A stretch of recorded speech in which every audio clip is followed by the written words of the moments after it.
Bonjour à toutes et à tous, je m'appelle Adam et aujourd'hui on va vous parler de romans qui donnent l'eau à la bouche et on commence avec le roman d'Ulysse, non pas le livre d'Homère mais celui de mon camarade.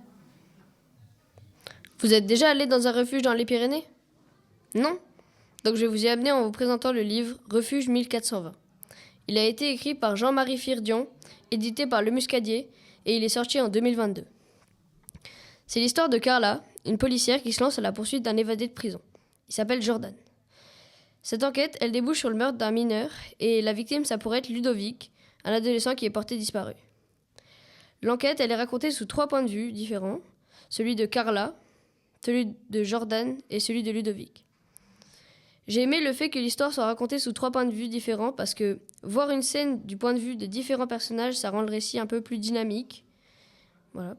Le fait qu'il y ait différents points de vue, c'était bien, mais le point de vue de Carla, c'était ennuyé. Ça parlait surtout de procédure et voilà. C'est une histoire qui se passe ici, dans les Pyrénées, et c'est de nos jours. Donc si vous avez croisé Jordan, vous l'avez croisé. Je conseille ce livre aux personnes qui aiment le mystère, les enquêtes et les aventures.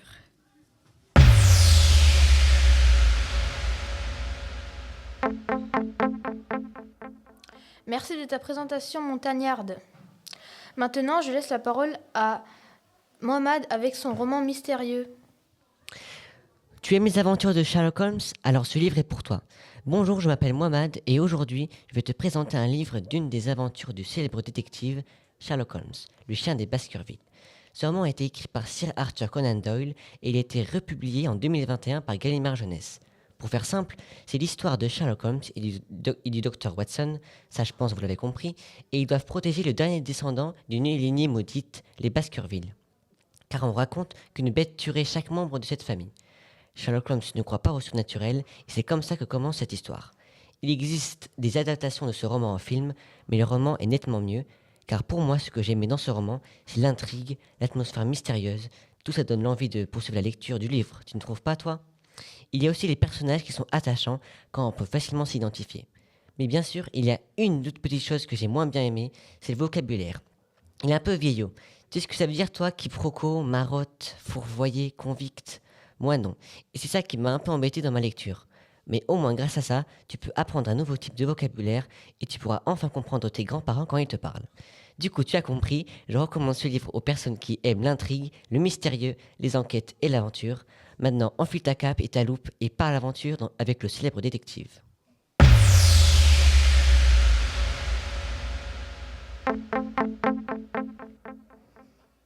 Merci pour ta présentation mon cher Watson. Et on continue avec Mansour qui va nous parler de son roman fantastique. Avez-vous déjà imaginé en vous réveillant avoir les mains devenues toutes vertes et qui donnent des pouvoirs? C'est de quoi on va parler dans mon roman. Mon roman est Tapanoko, un livre de science-fiction publié en 2018 par Karine Serès, dont l'éditeur est Rovergue. Dans ce livre, c'est l'histoire de Madeleine, une jeune fille habitant en France qui se réveille tranquillement et qui aperçoit que ses mains sont devenues toutes vertes. De l'autre bout du monde, un japonais du nom de Ken se réveille tranquillement et lui aussi à son tour eut les mains devenues toutes vertes en se réveillant. Sauf que lui ne s'inquiète pas et se réjouit car les mains vertes donnent des pouvoirs. Alors j'ai aimé comment l'histoire est formulée et développée. J'ai aussi aimé comment chaque élément est détaillé car ça me redonne de l'envie de lire et de continuer le livre. J'ai moins aimé, ou plutôt je devrais dire j'ai moins compris, les moments où il y a des sortes de robots ou des choses pareilles car ça ne m'intéresse pas du tout et j'ai moins envie de continuer la lecture. Et je recommande ce roman aux gens aimant les livres de science-fiction.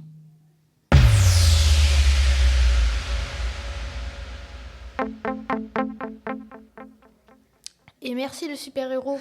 Au tour de Paolo avec son roman. J'ai entendu dire qu'une personne s'est installée chez toi, donc tu peux me parler de l'étranger dans le grenier? Salut, t'as déjà découvert un étranger dans ton grenier? Non? Eh bien, c'est l'histoire de mon livre. Je te le présente. Tout d'abord, le titre est L'étranger dans le grenier. L'auteur est Benoît Séverac, édité par Rajo, publié en 2022. Maintenant, je vais vous résumer le livre. C'est l'histoire d'une fille qui passa le confinement chez sa grand-mère. La nuit passa et elle entendit des bruits étranges dans le grenier. Appela ses frères et sœurs et montèrent dans le grenier, dont par surprise, ils virent un étranger, l'interrogèrent et apprirent que leur oncle l'utilisait pour voler chez des gens et sa sœur comme femme de ménage à ses 7 ans. Les 3 frères sont donc partis pour aller délivrer la sœur de l'étranger, mais il s'y a eu des imprévus.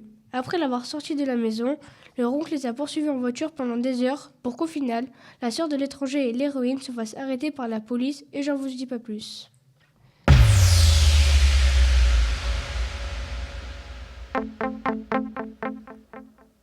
Et pour terminer, je vais vous parler de mon roman qui s'intitule Orphée dans la cité.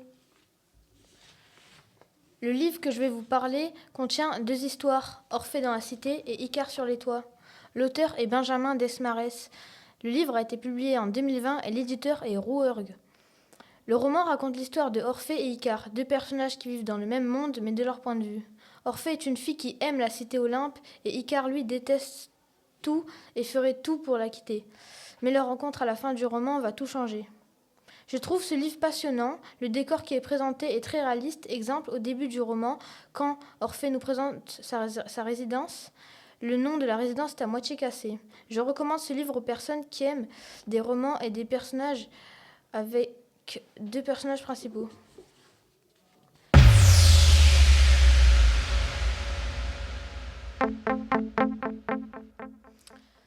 Et c'est terminé, j'espère que notre écoute vous aura plu et on se retrouvera dans une prochaine émission de Web Radio.